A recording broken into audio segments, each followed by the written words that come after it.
Oh, no. Maybe I make me made it.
Okay. How are you? Yes. Now and I'm flat.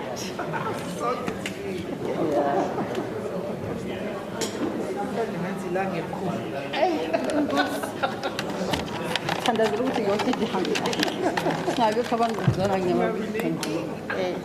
ngabekho abasishayela ingoma ecourt.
Taken out David.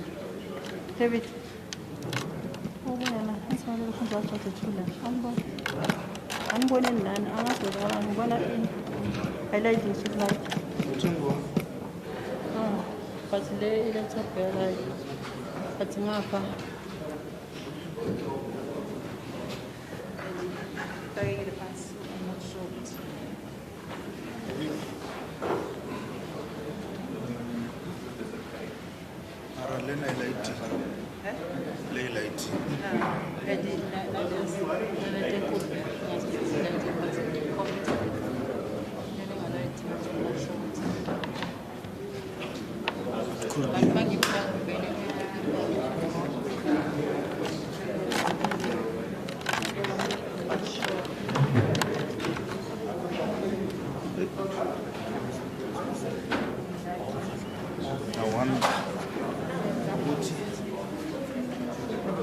This black works, it doesn't work.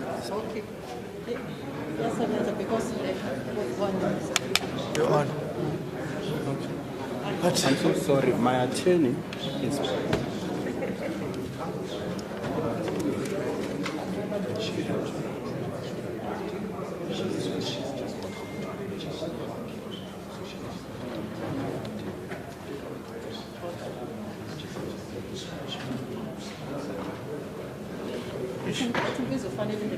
Yeah. Oh, so good.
Special Judge, are you going to administer the oath? Are you going to administer? Just wait for administering the oath. Yeah, I mean, are you or I am? You are.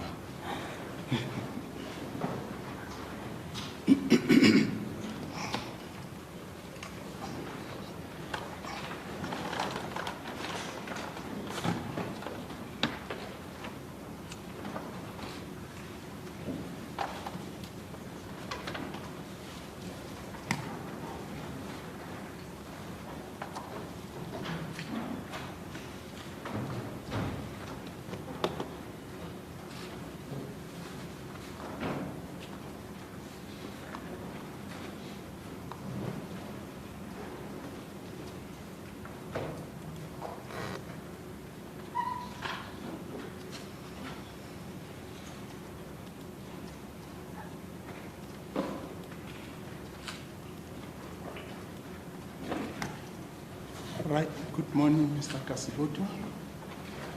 Good morning, Your Lordship. Are you ready to proceed? I am, Your Lordship. I'm ready to proceed. But before I call the first witness for the respondents, as a matter of what is proper is for me to first explain the delay which was caused on my side. The delay, Your Lordship, is that my attorney had to, as a matter of emergency, go see her doctor, and she was held up there. She probably would have made 10. The further difficulty is that there's a blockage of the road outside, which further delayed it for about 10 to 15 minutes.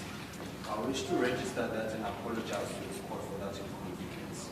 Yes, I saw that blockage. I struggled to come into the court this morning also. Yes. And I'm not sure how we look at that. It does seem that going forward in future we need to look seriously at that. Because a judge could have driven back and say, I can't get into the court, so what's the point? Well, I don't know what the technicalities and the processes that led up to it. One would imagine that proper authorization would have been gotten and approval was given, be that as it may. Yeah, well, I don't want us to go into that. It's something that needs to be discussed by those in authority with the traffic officers. I mean, I don't think any judge would want to go into debating with a traffic officer and prove that I'm a judge. We're not written on our forehead, this is a judge. So, yeah, it's one of those things that I think seriously need to be considered on a broader principle. How do we deal with access to the courts? But your apology is accepted. Let us then proceed. I think I had somebody's phone trying to ring. Please just switch off your cell phone. We've had a very good 2 weeks with no problems with cell phones. Make sure that I'll switch mine also off. Now, I don't have mine. I left mine in my chambers. Just worried about the numbers. The numbers seem to have increased. Are you, and the other side, Mr. Oppenheimer, your numbers? Mr. Well, I can confirm mine are within the limits. Are within the... Yes, they are within the limits. Okay. Unless what has increased, it may be. No, but the media, I think, still remains where they were. Yes, Mr. Okay.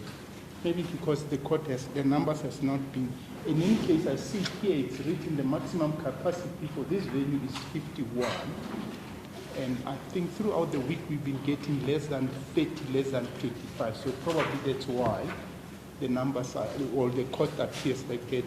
But please still keep your masks on. The rule when we started was that only the lawyers up front and myself would take off the mask. Now I'm taking the mask off because on the assumption that I'm far removed from everybody else. And the other thing, I had brought my own personal sanitizer. I don't know what happened to it, but between the witness and the defendant's attorney, can we get that sanitizer back so that when you exchange your computer, your laptop, you try and sanitize and play safe. That being the case, I'm ready if you're ready. Thank you very much. You can then use that. Thank you. In fact, I think today we won't use that because we're going to use the screen. In fact, also before we start, you know, to increase the font even further, what you could do is as soon as you open a document, you can also close the section part. If you close the section part, it gives you even a bigger yes, like that, so that the witnesses don't struggle in reading. And then you can always go back to it if you're looking for a particular portion. Thank you. Right, thanks. Mr. Kasiboto. As the court pleases. My Lord, we intend to start with the response to the claim that has been brought by Afriforum. And in doing so, I beg leave of this court to call the first witness on behalf of the first and the second respondent, Mr. Julius Malema.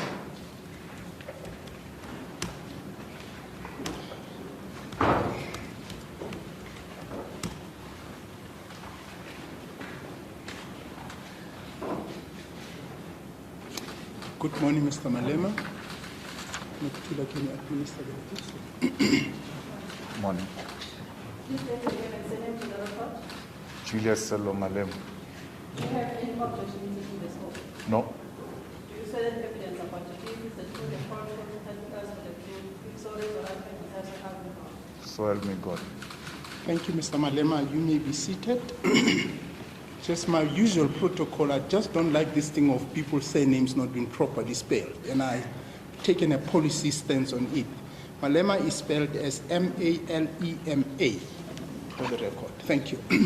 Your Lordship, can I please, with the court's permission, request that the witness remove the mask for the sake of audibility?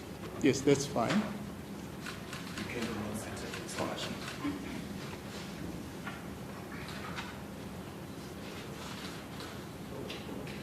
Good morning, Mr. Malema. Morning. Speak a little bit louder, Mr. Malema. Morning, my Lord. Thank you. What we are about to do is adduce evidence from you in response to the claim that has been brought by the complainant, Afriforum. And what we're going to do is I'll lead you through a series of questions which you'll respond to. And to start off with, it is common cause that you are the president of the first respondent, the EFF, are you not? I am. And you are also the second respondent in this matter, are you not? I am. Having confirmed that you are the president of the EFF, I invite you to give this court and the public what is the EFF about? Just in general terms, what is the EFF about? Well, the EFF is a political party that was formed in 2013.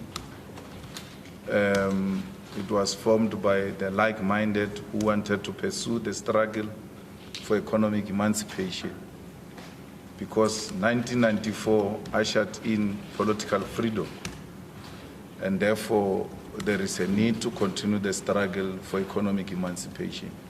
We are a leftist organization. We are an internationalist in outlook. We derive our lesson from Marx, Lenin, and Fanon. And we mobilize revolutionaries, workers, non-governmental organizations, workers' unions, and everybody else who subscribes to the struggle for economic emancipation. Yes. Just so I understand your answer and to give a fuller context to your response, the idea is that 1994, in loose terms, did away with apartheid But what remains is economic apartheid. Is that a fair summation of your evidence? Absolutely. Those who came before us coined a term, aluta continua. When they said aluta continua, they appreciated that the struggle continues. And therefore, 1994 was not the end of apartheid. It was the beginning of a process to end apartheid and destroy everything else that it stands for. So when you say we have a political power, they wanted to use the political power to usher in both social and economic power. Yes. As I understand you then, the economic aspect has not been dealt with. Is that your evidence? It has not been dealt with. It remains in the hands of the minority few. Majority of our people are still spectators in the economy of their own country. And there is a systematic exclusion of our people, irrespective of the expertise they have and qualifications. They remain marginalized. Yes. Are there any, call them policies, founding values, pillars, whatever the term may be, that speaks to the evidence we've just given? We've got 7 non-negotiable cardinal pillars in the EFF. Those pillars are non-negotiable and they are found in the founding manifesto of the EFF. So the founding manifesto is not an election manifesto. It's something that no conference can have a meeting to change. It remains for generations to come so that the future generation can appreciate what the founders had in mind when they formed the organization. The first cardinal pillar of the EFF is expropriation of land without compensation. The second is the nationalization of mines, banks, and other strategic sectors in the economy. The third is that of free and decolonized education, which must be given to our people. The fourth is the industrialization with a belief that the creation of jobs in South Africa will never be successful for as long as jobs have not been created. We also have a cardinal pillar that deals with growing and building an independent economy for the African continent, because we hold a strong view, my Lord, that there will never be a successful economy in any part of the African continent if the whole continent, the economy, is not in good shape. We also have a cardinal pillar on free and accountable, corrupt-free state, where the state apparatus will not be used to intimidate those who hold a different political view, and the state institutions should be used to strengthen our democracy. We have what we call, as the last one, building state capacity, because we believe, my Lord, we must do away with the tender systems, because the tender systems have led to the corruption that we are exposed to. Majority of the things that the state can do on its own get to be outsourced. It's still not making sense as to why should we advertise a tender of buying toilet papers when we buy toilet papers every day in our houses without issuing any tender, because we know where toilet papers are being sold. It's simple things like that that leads to corruption. And therefore, the building of a state capacity will go a long way in eradicating corruption. Tenders must be on sophisticated, very difficult things to do, not on simple things like patching potholes, which can be done internally. Those are 7 non-negotiable cardinal pillars of the EFF. The first, which is the main, is the expropriation of land without compensation, because land represents the economic struggle that we are pursuing.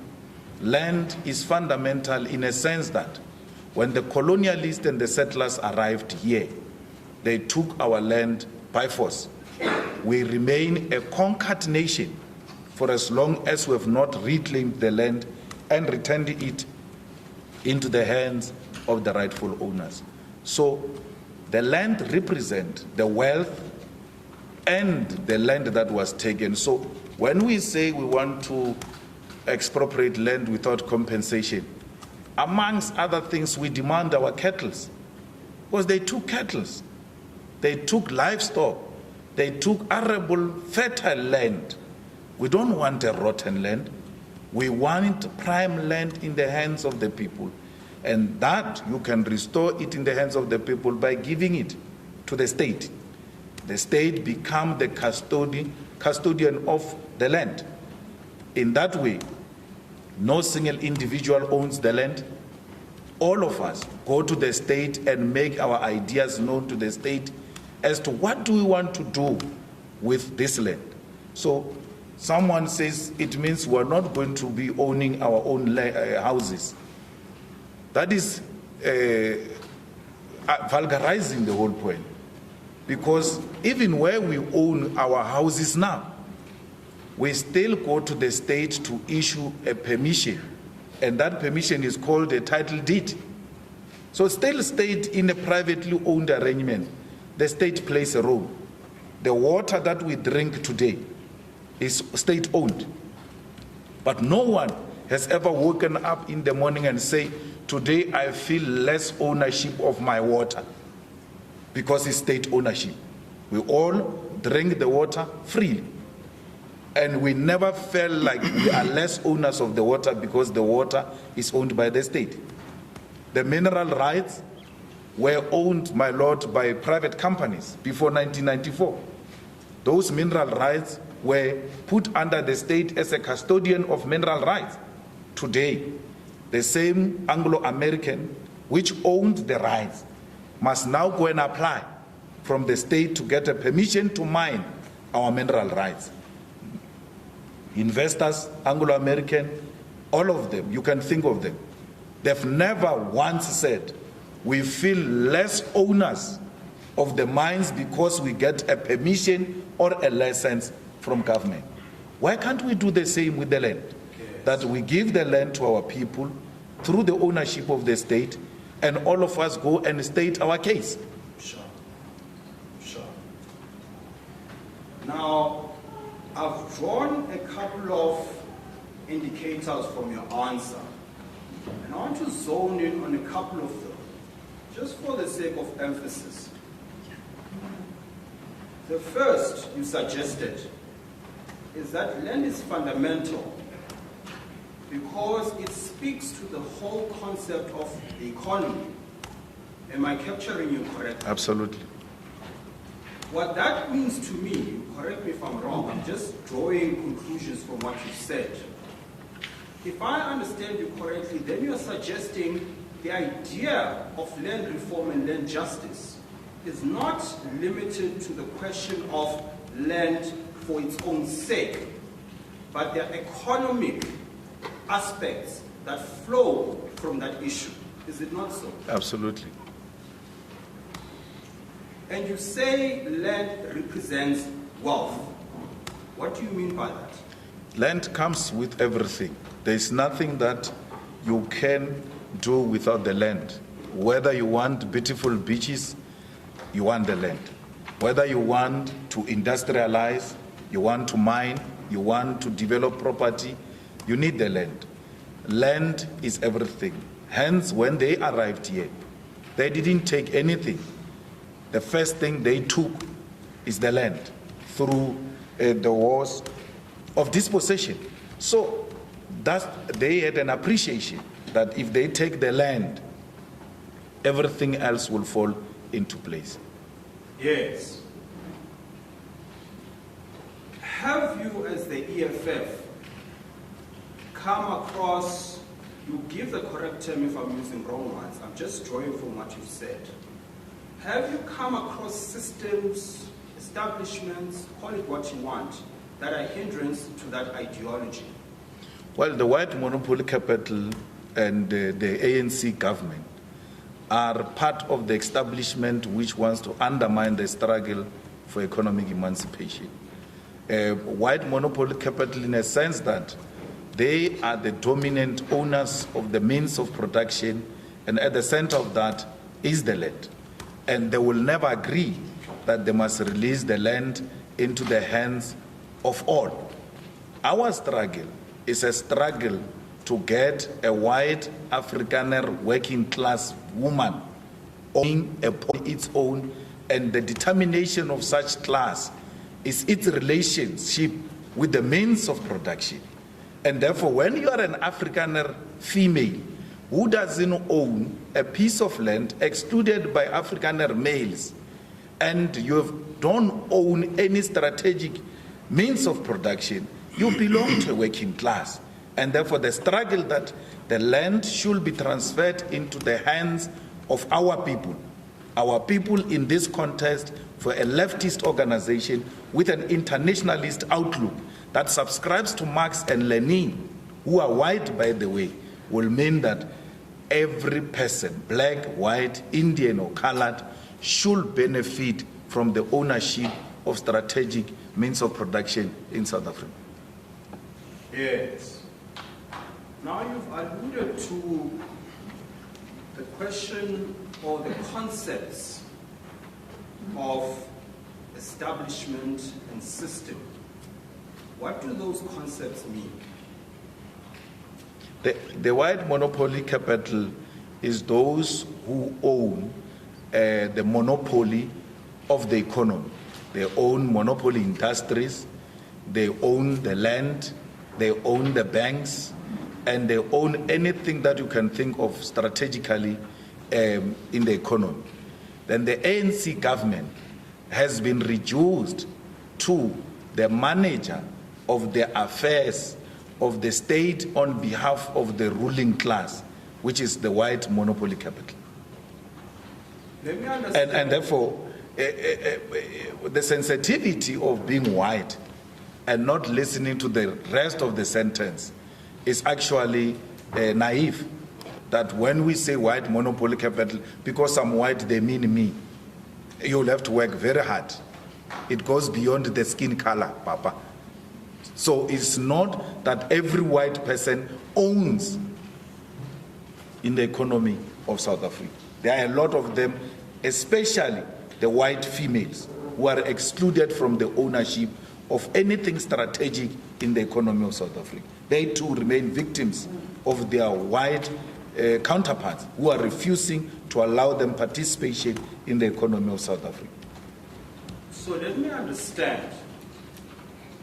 The ideology is not race-focused. It's focused on what you refer to as a system that excludes not only black people, but a sector of the white race as well. And you give an example of white women. Is that so? Our struggle is a class struggle. Its aim is to overrule the white establishment in a form of white monopoly capital by the working class. So the working class must win over the ruling class. And that ruling class, unfortunately, in the South African context, is racial, because you find at the helm of it white monopoly capital. Capital by its own nature in other nations is not defined by race. But in the South African context, we come from a segregated arrangement where white minority were privileged over black people. And hence now, it moves beyond the issue of class. It now includes race, because our segregation and exclusion was not only on the basis of class, it was also on the basis of race. Yes. And if I understand you correctly, the fight against establishment, you've confirmed, is not race-based as a first principle. Absolutely. As a second principle, it's also not focused just on white monopoly capital. It's also focused on what one may perceive as a black-led government. Absolutely. And that's the ideology of the EFF. Yes. So if you read the expropriation of land without compensation, for equal redistribution. It says for equal redistribution. It doesn't say expropriation of land without compensation from white people to black people. It says expropriation of land for equal distribution. So meaning all of us stand to benefit at the end or at the success of this revolution we're engaged in. Yes. So there is no way where a race is used in the characterization of the struggle we're pursuing. Yes. We speak about no race as it stands to benefit. But unwittingly, my Lord, when this revolution wins, majority of the people who will benefit from it will be black people, because they were excluded as a race. And therefore, when you say you are fighting for the oppressed to be economically liberated, the question then is, who are the blacks? Who are the oppressed? And the answer is the blacks. And therefore, people start looking at it through the racial lines, which were not designed by us. They were designed by the colonialists who divided us through race. Yes.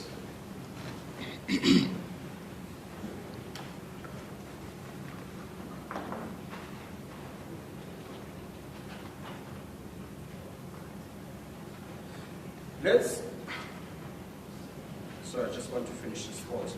Let's pause there for a second. I'm going to ask my attorney to play a video for you. And I want you to watch it carefully, because I'm going to ask you questions around it. Just capture the essence of the video. My Lord, there is no place here to... You said... I came with a pen to write, but there is no place to put. You can't turn around. No, I wanted to write, but I'm saying there is no table. Oh, I see. Yeah. See if we can organize one for you, with the court's permission. Yes. Are you comfortable there, Mr. Madam? Yeah, no, that's fine. I wanted to write if something comes up in the video. Doesn't your attorney have maybe a hard book that he can put on? Yeah, if I can get a hard book. Yeah, this one. Thank you, sir. Yes, maybe we should just pause here, Mr. Malema, and just indicate to you we've had some experience with other witnesses. You're not permitted to read from any book. Yes. Unless with the permission of the court and prior indication what it relates to, or if you don't have your cell phone with you. No. Good. Yes. You like me. I always say to people, if anybody dies, even if I have the cell phone in front of me, I'm not going to change. Yes. Thank you very much. Thank you. Just to give the context of the video for the benefit of the court and the public, what we are about to broadcast is a clip where the second respondent, Mr. Julius Malema, who was then the president of the African National Congress Youth League, addressed the youth. Let's play the video. That's here across the road. So they think that no, if there's going to be any uprising, it will go to Union Building. On our way, we'll pass by. So we sort ourselves out properly. And then we can go to the sitting president and say, President Zuma, for sure you got a report about what happened in Nisante. So we just want some commitments and time frames, because we know you were elected. Just give us a time frame. When will you resolve this matter? And then on our way back, we'll also pass by the Sante. We are managing. Your Lordship, we just want to get the sequencing right. So when I uploaded the video, I sent it to my attorney and then it swapped the sequence of the videos. I'm going to ask with the permission of the court to replay the video in the proper sequence. Yes. Same video.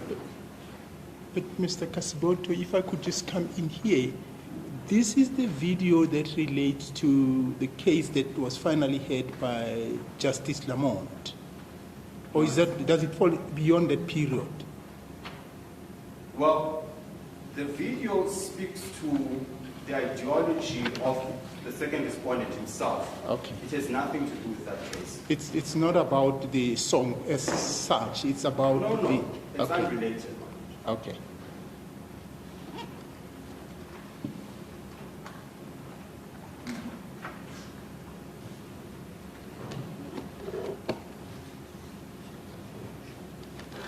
That colonizers stole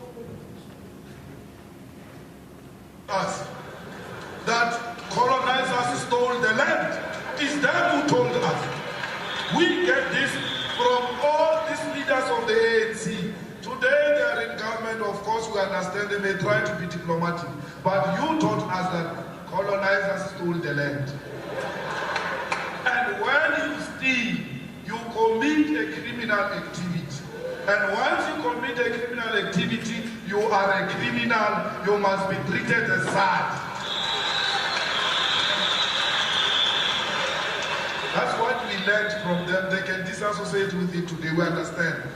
They must be honorable in approach. But we don't have that responsibility, it's their responsibility. We say it the way it is, they must come and polish it. So that as long as the product is the same, we have no problem. Because capital has got some small mentality. Capital suffers from a mind of a rat.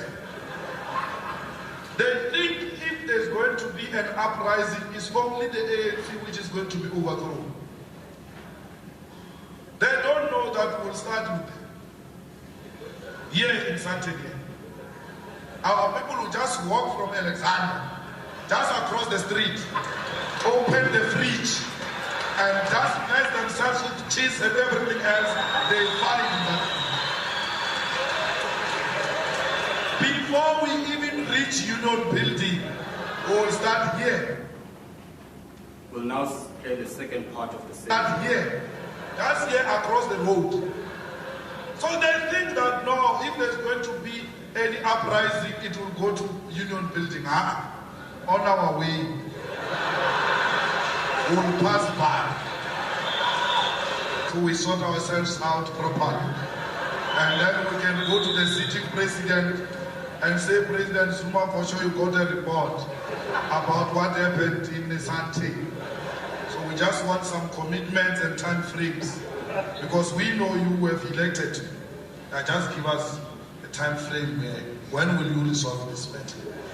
And then on our way back, we'll also... Now, Mr. Malema, I'm just going to draw what I can see from the video. You either confirm, deny, or qualify what I'm saying. What I draw from the video is that there's this idea that there's unhappiness about the route that's been taken by the ANC. Is that so? Is that a fair? Yes. Yes. And you say in response to that unhappiness, you're going to march to the union buildings. Is that so? Yes. Who was at the union buildings at the time? The ANC president and ANC government.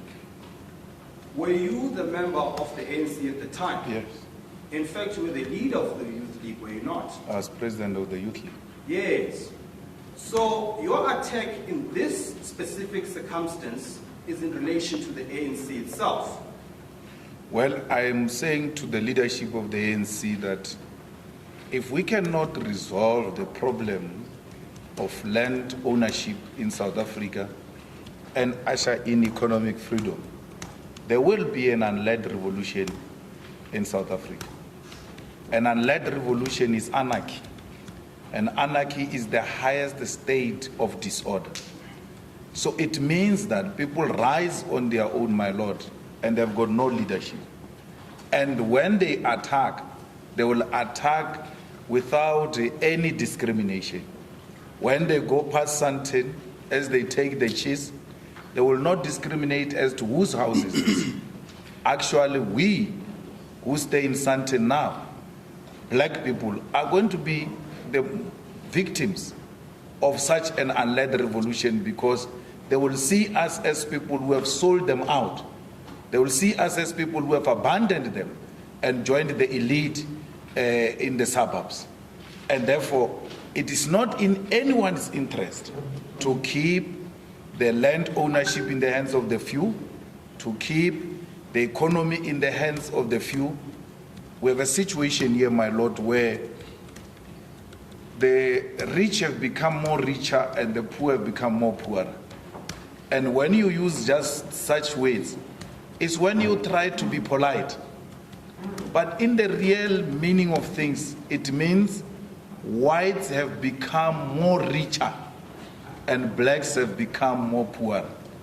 One old white person one day was trying to create, he thought he was creating a joke with me. And he said to me, Julius, had we known that democracy was going to be this nice to us as white people and we can make money even in the townships, then we would have given you freedom before 1976 and avoided children dying. Because we are now even trading in the areas we couldn't trade, and we're now making more money. And we could have given you this freedom long before had we known that actually we're going to be the beneficiaries.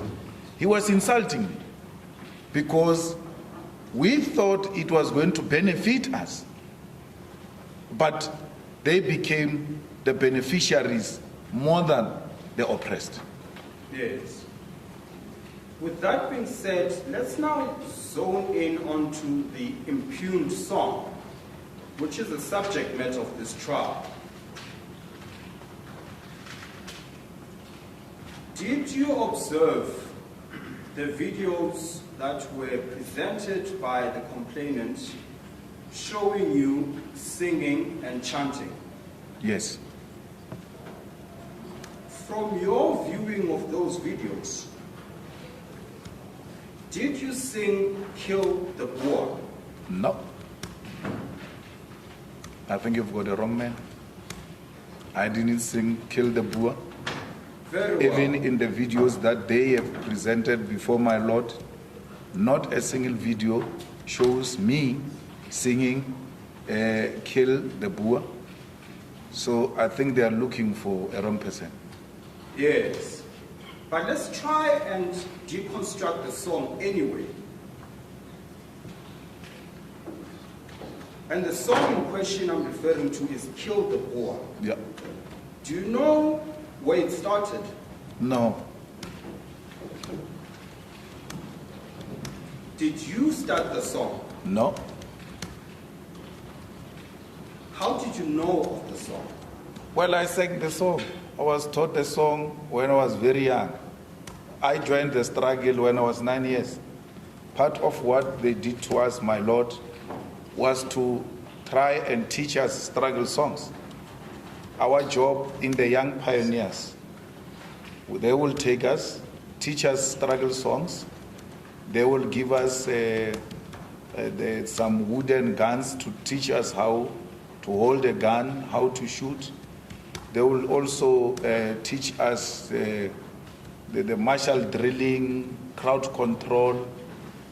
And when they are protest, they will actually send us way in advance with the tires. Because we're young and unsuspecting, we can just push tires with ease. And then we go and drop them where the older comrades want to block the roads. So that's what we did. And I sang this song, and here I'm saying in the presence of President Mtlante, and President Zuma, and I can't remember who else was here, that everything else I'm saying or doing or singing, I learned from them. We were taught these songs when we were young. Yes. You say you were taught this song. Did they teach you what the song means? Well, we understood through political education what the songs meant. They made us understand that it is important to always not take the songs in their literal meaning. So you've got the song, and then you've got a political education, because like those who came before us said, that a soldier with a gun without a political education is a potential criminal. And therefore, they gave us politics.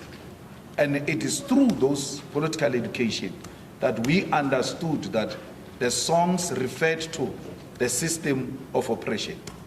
So, what? I'm so sorry to interrupt. Sure. Please hold that thought. I think it's important, and I need you to repeat it for me. Yeah.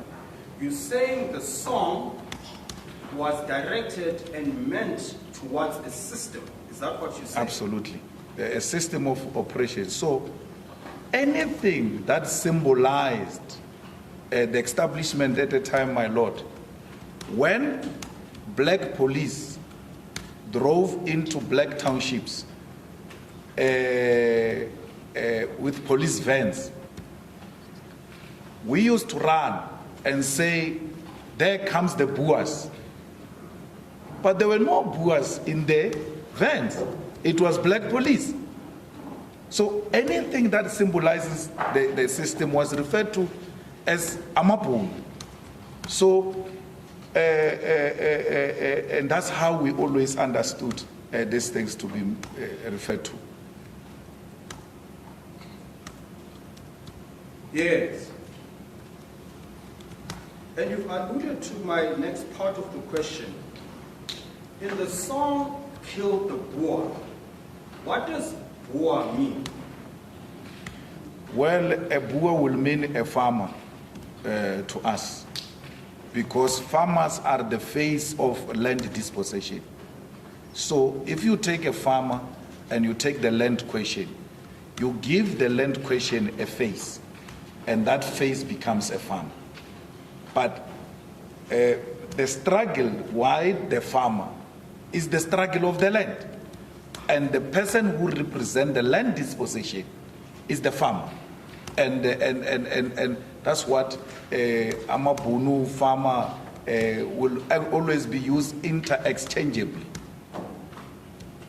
Yes.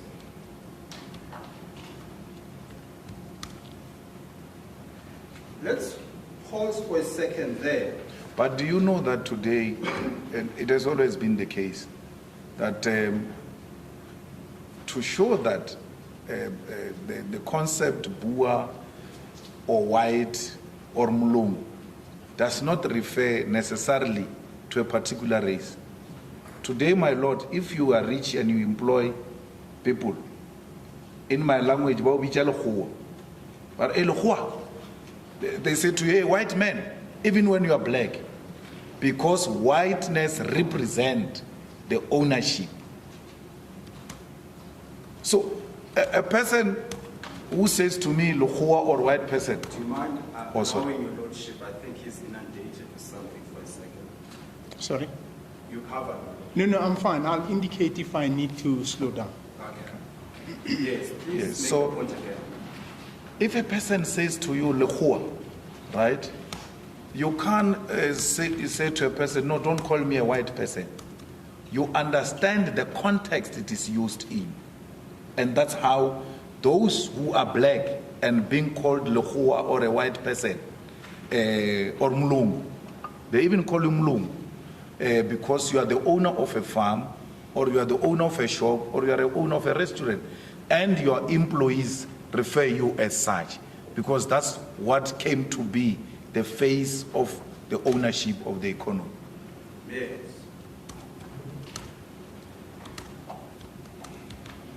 Do you perhaps know of any other song that might, at the face of it, appear as instigation of violence?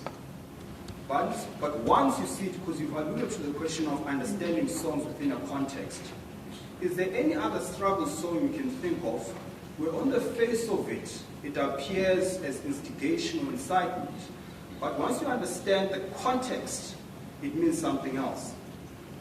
Well, my Lord, firstly, we must agree that these are struggle songs and they represented a particular cause against the system. And therefore, to declare it as a hate, it means declaring that our struggle was a hate. At the trial here is our struggle for justice. That must be declared a hate by the court, which will be extremely wrong. There's a song we used to sing, and we still sing in the political gatherings, my Lord. It says, "Gibela phezu kwendlu batshela, umama uyajabula masishaya mabhunu." So it says, go on top of the house. My mother becomes happy when we hit white people, right? And what is interesting about it is that it uses mother. Our mothers will never be happy that we are hitting or killing other people. But our mothers, who have enjoyed the pain of oppression for a very long time, became happy with us when we started fighting the system of oppression. They became happy with us because they were at a point when they could no longer tolerate that which was happening to them. So we use this song to tell everybody that our mothers, the non-violent people, are now even approving of our struggle. Masishaya Mapunu means Masishaya system of oppression and exclusion. Our parents are happy. How can our mothers be happy that we kill people? Our mothers are not monsters. Our mothers have never been known to be monsters. And we use them to demonstrate that if it can be approved by mothers, it means it's a justifiable call.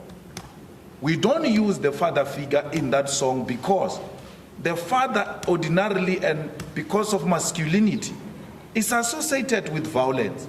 So if you say my father approves of me hitting white people, but it's obvious those ones is violent people, why do you even say that? But we use a mother because mothers are peaceful people who never and will never agree to hitting or killing of anyone. But at a face value, if there is anyone who doesn't understand the context within which we're using the mother and the hitting and all of that, you will think that these people are saying their mothers who have no history of murdering people are now approving that we must murder them, which is a complete distortion. We seeked our mother's approval, we still do even today, because that which mothers can approve, it means it is on the correct path. Yes. On that very idea of analyzing and interpreting struggle songs and the importance of context in understanding the underlying message to the song, I'm going to play a video.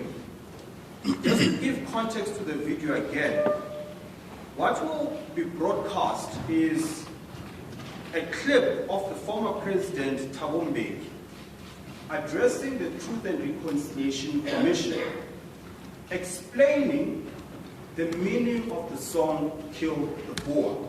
That's the context. I'm going to ask my team to play the entire video. Once we are done, we're going to replay the video, asking for a pause at certain points to make the point.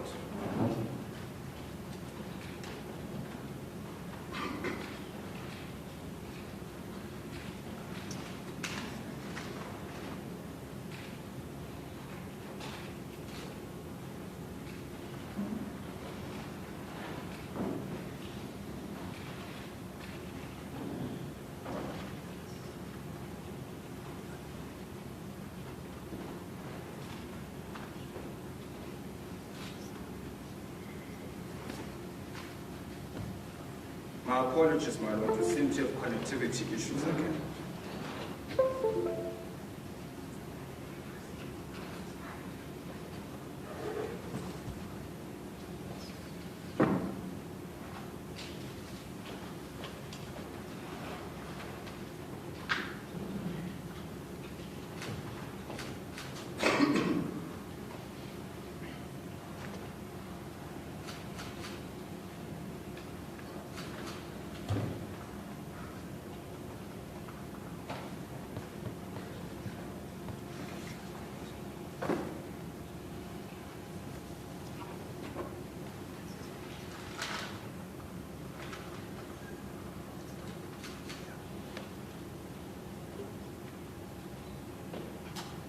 Is the video one of the discovered video? Yes. If we struggle with that, maybe we should then plug it onto the laptops.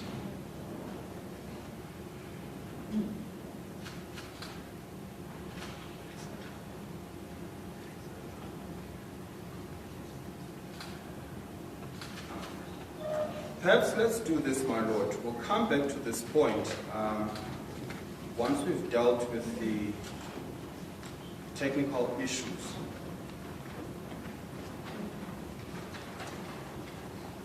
Let's go back to the evidence that was led earlier, Mr. Malema. Sorry, Mr. Kasiboto, maybe we should offer the court IT's assistance. Do you want us to call them because they could probably help? Would appreciate that, my lord. Okay, Noktula.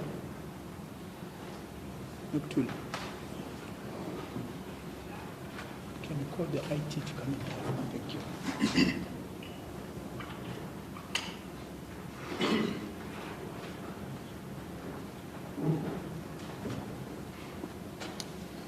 You wanted to proceed in whilst waiting for the... Yes, perhaps I should do that, my lord, while they sort this out. Mr. Malema, let me take you through the evidence that was led on behalf of the complainant, Afriforum. There was a suggestion by an expert witness on behalf of Afriforum, Mr. Ernst Woods, that he sourced material from your Facebook page. In other words, let me be specific. He says he sourced a screen grab of a comment by one of your supporters from your Facebook page. Have you ever had a Facebook page? No. No. Have you ever had a Facebook profile? No. Do you have a Facebook page? No. Do you have a Facebook profile? No. I have Twitter.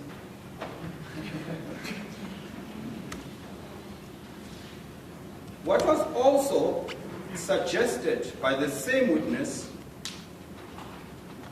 is that you specifically, and a leader in general, takes decisions alone, without consultation with our constituents. He says you specifically. I then put a proposition to him that you're going to come here and attest to the systems that are in place in the EFF on how decisions are made. Do you want to take us through that? Well, I don't even see why that is even arising, because Roots is not an expert on EFF, and he has never claimed to be. He's not a member.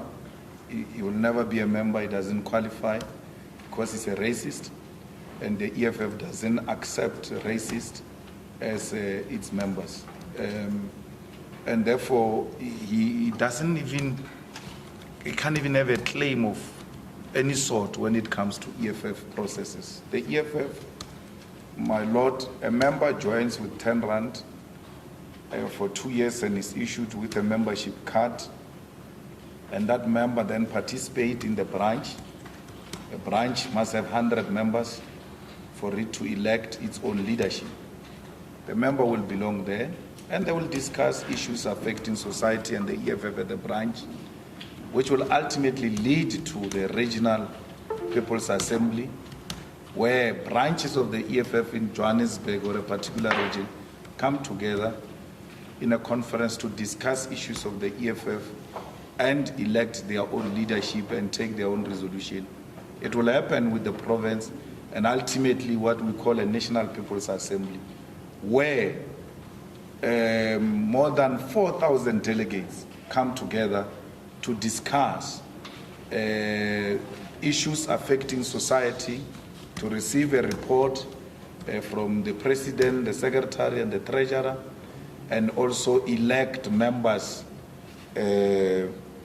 of the Central Command Team, which is the highest decision-making body in between the National People's Assemblies, which takes decisions from time to time. So that's how decisions of the EFF are taken. But because there are 4,000 black people under one roof, majority of them, roots will think like that about them. Because that's how racists think about our people. That they can't think that there is a one man who dictates to them. Amongst our people, my Lord, we've got lawyers, senior counsels, we've got PhD students, we've got former leaders of the Feast Must Fall generation, very militant and radical, who don't take instructions from anyone because their upbringing has always been like that, defiance of the system, and therefore no one can just dictate to them.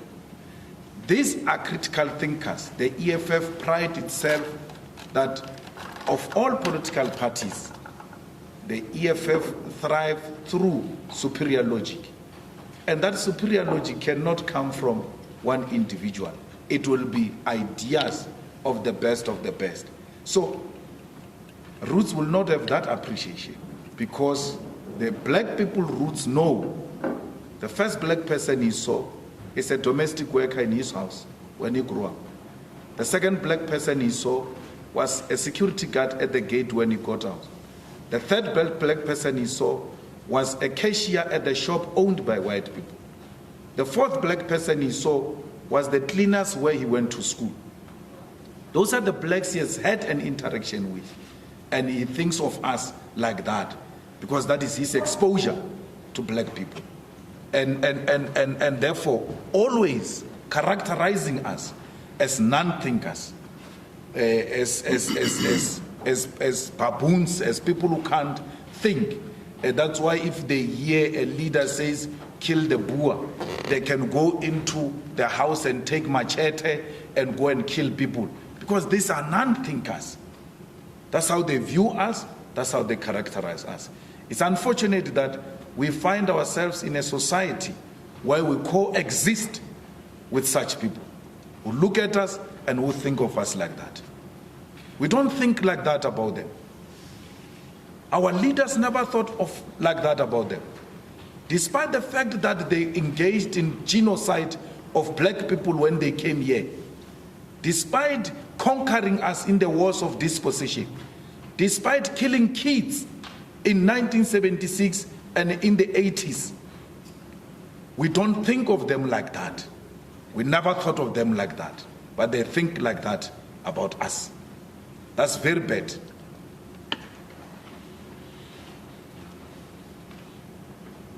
Just to wrap up this point, has Mr. Rhodes ever been to any of the EFF processes that lead to decisions that you've referred to now?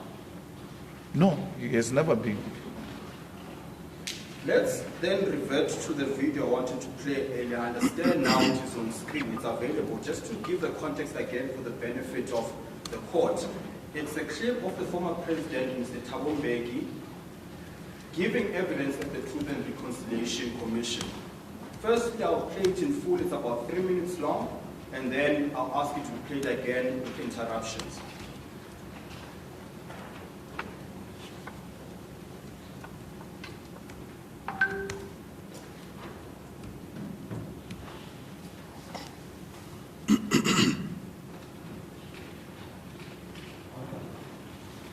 They would be doing this thing.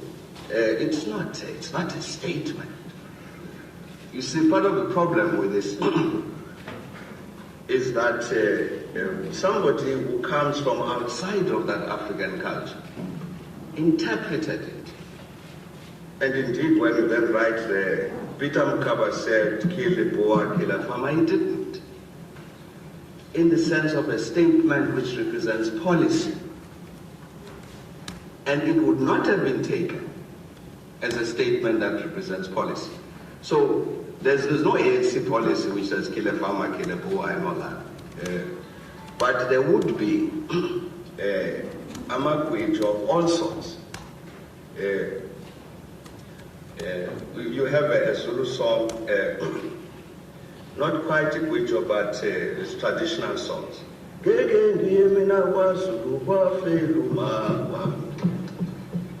No, it's not a statement. It's not a statement I'm making that I will never visit Zululand. It's a song. I don't think we really. I really don't think that this certainly, I don't know Peter, whether Peter is here. He likes doing these things. And you could do different ones and you could translate them. They're different chants. And they will be saying different things. Different things about the struggle. This particular one was picked out, as I say, and interpreted from outside of African culture and presented as a political statement. It never was. Would I be correct in saying that what you've communicated to us is more or less what we have in most traditional cultures, also Afrikaans songs, like Simbamba, Mama se kindjie, draai sy nek om, gooi hom in die sloot, trap op sy kop en is hy dood, but you rock the baby to sleep.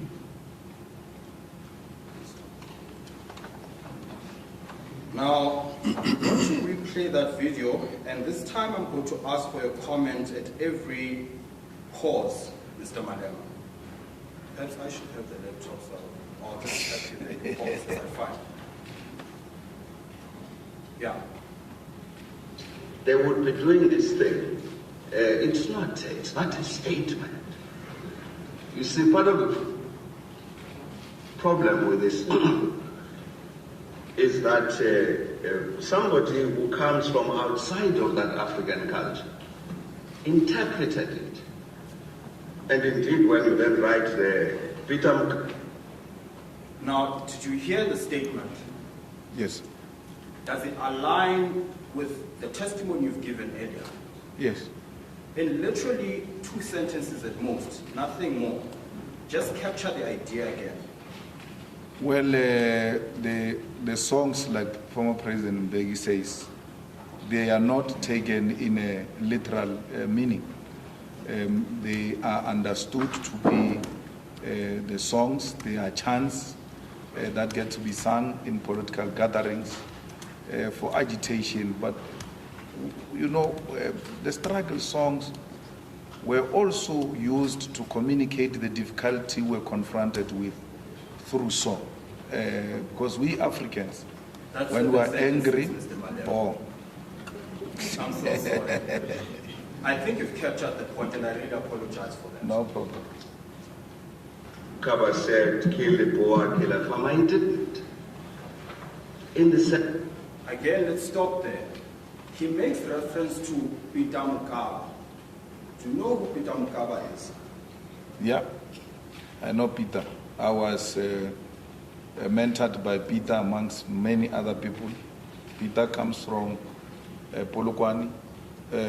Peter, at that time, was one of the few popular politicians from Polokwane and the entire Limpopo province. And we grew up looking up to him. I worked with Comrade Peter, and even when he passed on, we were still in contact. He's a former president of the ANC Youth League, and I'm a former president of the ANC Youth League. Yes. Do you share any of his ideas? I share all of his ideas. We were brought up by him. Peter, Winnie Mandela, Thabo Magunyane, Castle Matale, and many others. They are the ones who mentored us. They are the ones who taught us the ABCs of politics. Yes. And Peter didn't have a policy of killing people.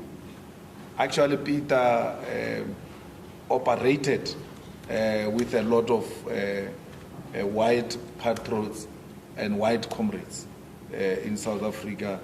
I think he had more white people involved in his life. Actually, we were getting introduced to white people by Peter. Some of the white people I know were introduced to me by Peter.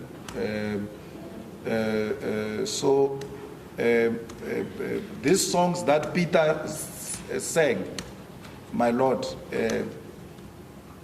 if they did not erase them on YouTube and everywhere else, you'll actually see Peter singing, and Slovo and Ronnie Castles and other white comrades chanting along with him.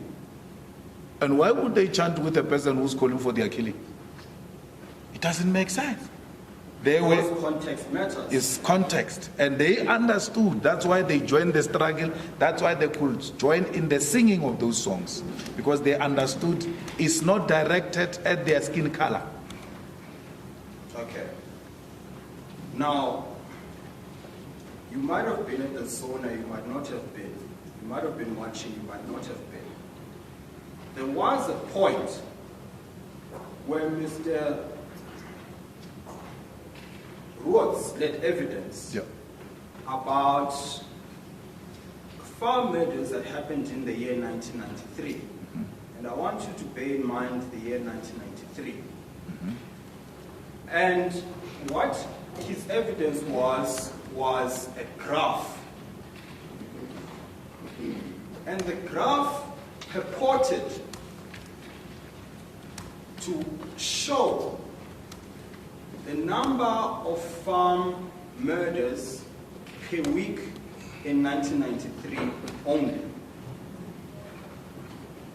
The suggestion was this, and in fairness to Mr. Watts, he didn't say as a matter of fact that's the conclusion he reaches.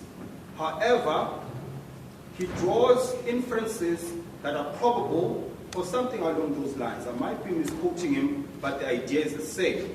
That he's not saying as a matter of fact, but he's saying, well, these figures could be suggesting something. And I put it to him, what's the suggestion?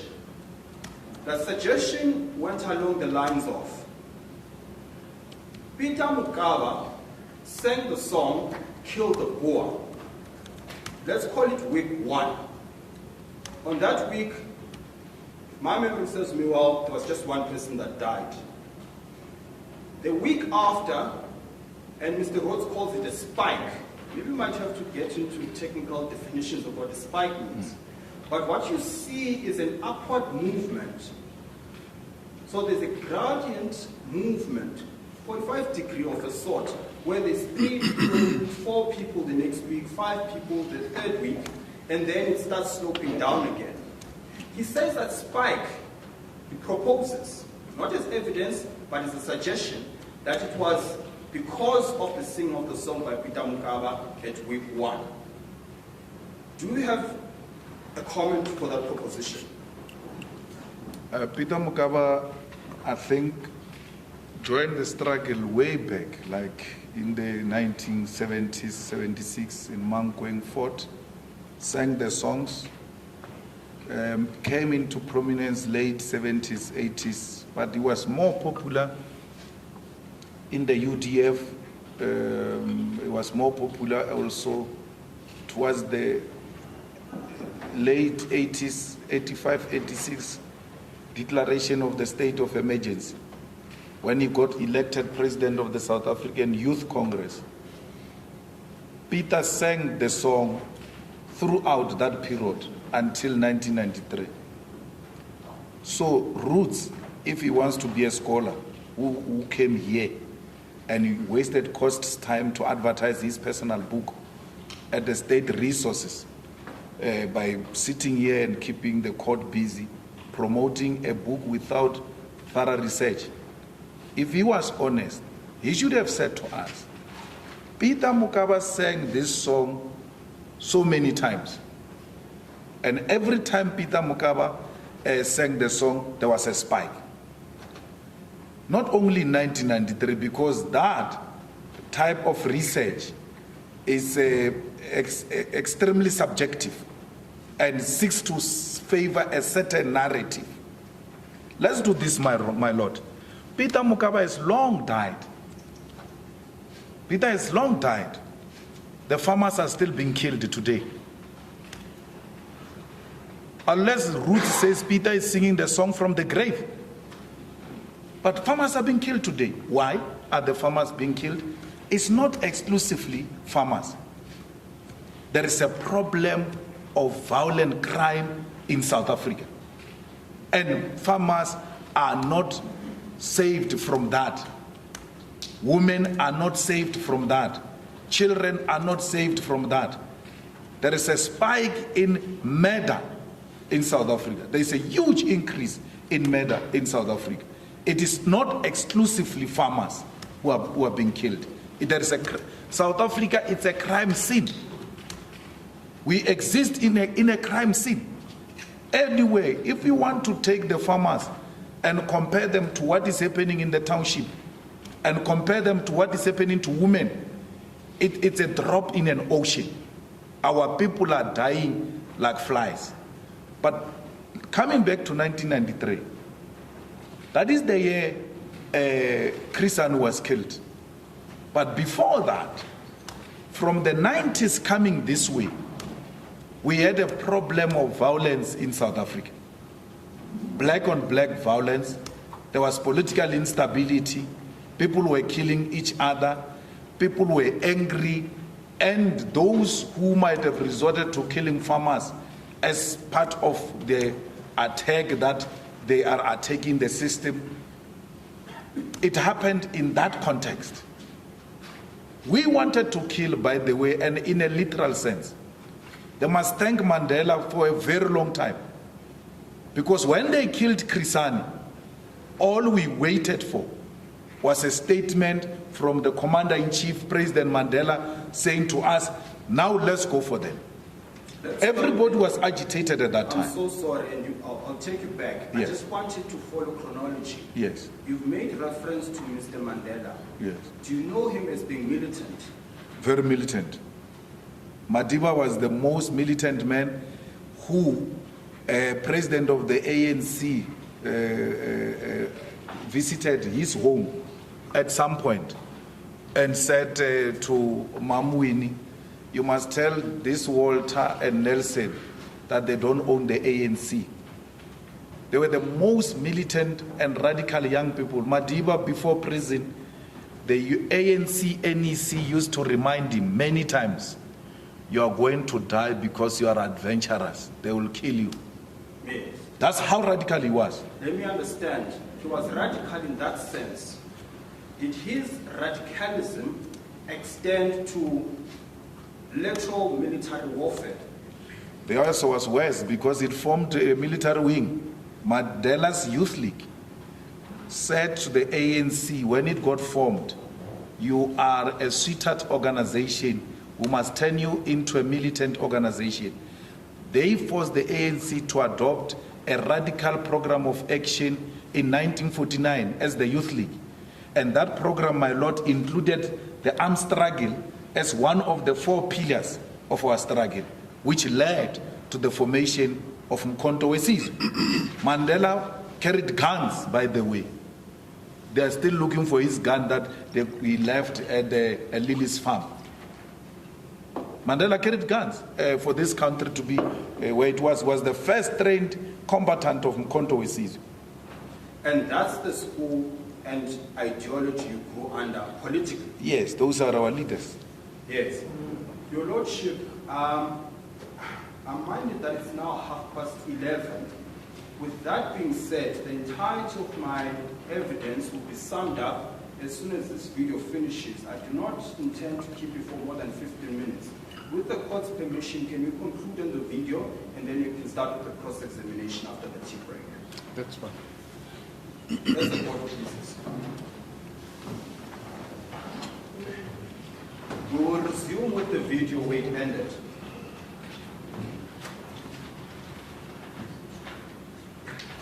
Sense of a statement which represents policy, and it would not have been taken as a statement that represents policy.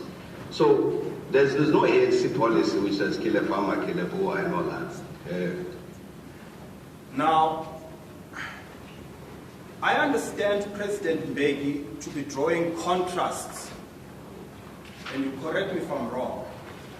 He seems to me to say there are 2 ways of looking at a song. There is the literal sense of the song, kill the boar, which can mean nothing other than kill the boar in the literal sense, from that paradigm, you then paradigm shift and you look at it from a different prism, which is the cultural, African cultural dimension. Do you accept that's the proposition? Yeah. He then says, from the literal perspective, the song is not the policy of the ANC. Is that so? Yes. He says, from the African cultural perspective, which, by the way, earlier in the video says has been misunderstood by someone who doesn't understand the culture, is what the ANC actually means. The second aspect to it. Do you accept that as a proposition? Yep. Let's keep playing. But there would be a language of all sorts. You have a Zulu song, not quite a Guijo, but it's traditional songs.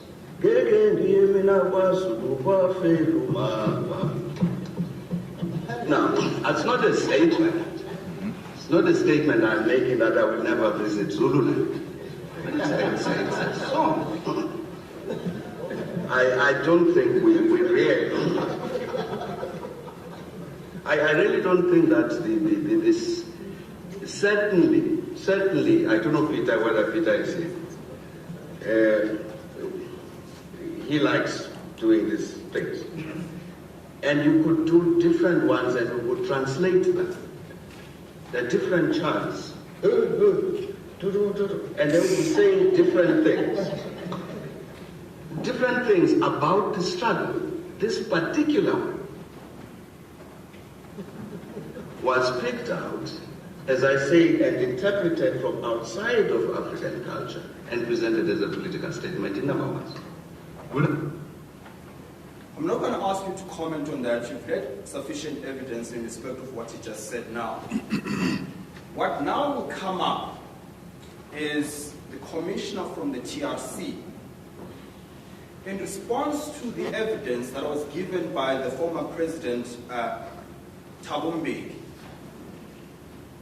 He says, and I'm suggesting this is what is going to come, he makes reference to an Afrikaans cultural. I don't know if before you go there, I just want to draw my Lord's attention that in the interpretation of President Mbeki, he stops at a point where he says, the song says, then when he interprets it, says, it says, I won't go to KwaZulu. But when it goes further, it says, I won't go to KwaZulu because my mother died there. At that time, President Mbeki, at the time he was singing this song, his mother was alive. So, and his mother didn't die in KwaZulu-Natal, therefore he will never go to KwaZulu-Natal. But he sings a song that says, I will not go to KwaZulu-Natal, my mother died there. But his mother is not dead, and he goes to KwaZulu-Natal anyway, to show that it's not in a literal meaning. He says, I will never go to KwaZulu-Natal, but he frequented KwaZulu-Natal. So I just thought the last part where he says, my mother died there, so I will not go there, but the mother was alive, and he still continued to go to KwaZulu-Natal, because that, if you take that literally, you'll say, why is he in Natal? Because he said he will never go to Natal, his mother died there. Yes. Why is he saying his mother died there when his mother is still alive? Yes. Maybe then I should have asked you that question, and I hope you will not deduct my invoice and put it in half because I didn't ask you a relevant question. No, that's fine. Let's then play the video. Just hold on, let me give context to it. This is now the TRC commissioner, and is responding to the evidence of Mr. Mbeki. Let's hear what he says. Would I be correct in saying that what you've communicated to us is more or less what we have in most traditional cultures, also Afrikaans songs, like Zimbabwe, Mama se kindjie, draai sy nek om, gooi hom in die sloot, trap op sy kop en is hy dood, but you rock the baby to sleep. Now, that's in Afrikaans, and for the benefit of the public and of the court. I mean, of course, it can be put in dispute if the complainant so wishes. But the interpretation of the song we have in the English version is this. Again, context matters. This is a necessary rhyme, an Afrikaans cultural necessary rhyme. The translation of that rhyme is this. Siyambamba mommy's little one. Turn her neck around and throw her in the ditch. Stand on her head and then she's dead. It's a necessary rhyme in a cultural context, African culture, Afrikaans cultural context. Now, Mr. Malema, we've had evidence of why context matters.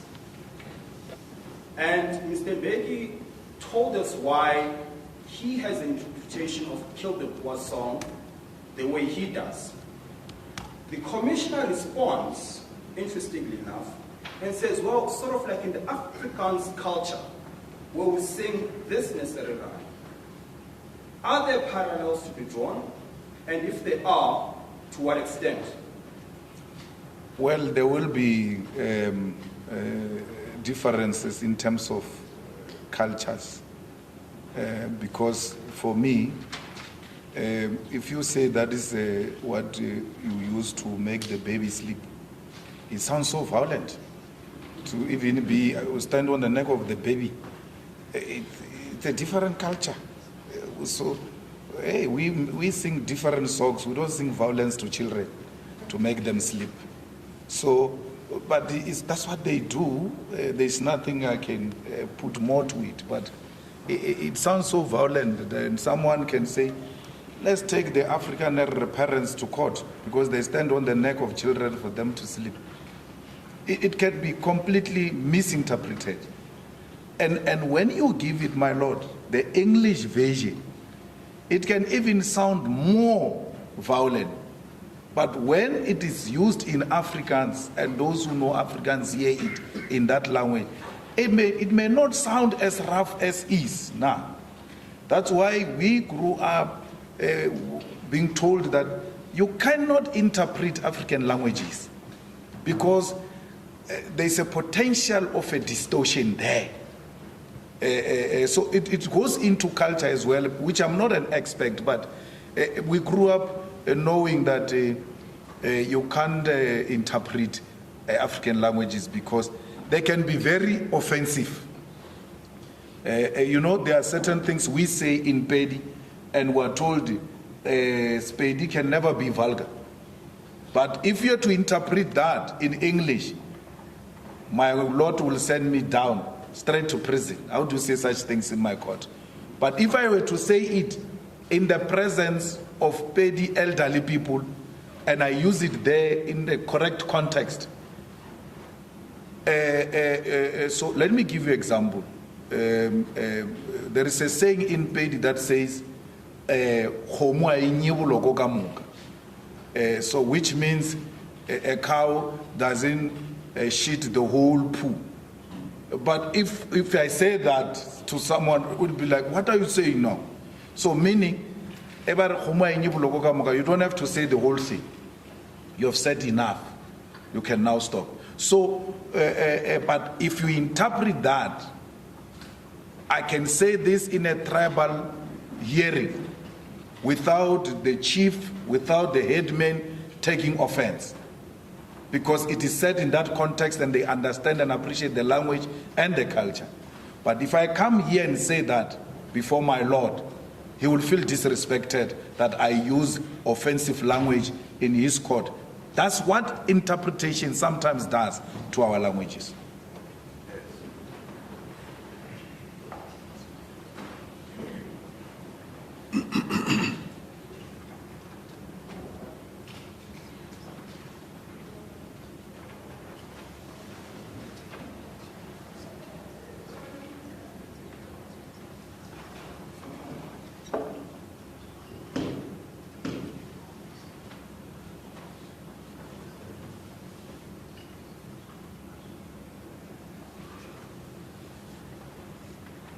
Your Lordship, you will please excuse me, and I really apologize for this.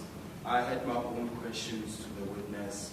My attorneys advised me that there are further issues, 2 or 3, that they want me to iron out, and then we'll close with the witness, if the court pleases. Yes. They will be after tea break. You want to pursue them after tea break? Yes, 2 or 3 questions just after the tea break. Okay. Well, thank you very much.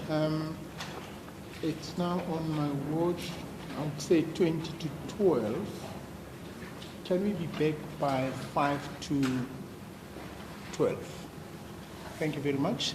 Mr. Malema, you remain under oath. We will continue after the tea break. The court shall adjourn.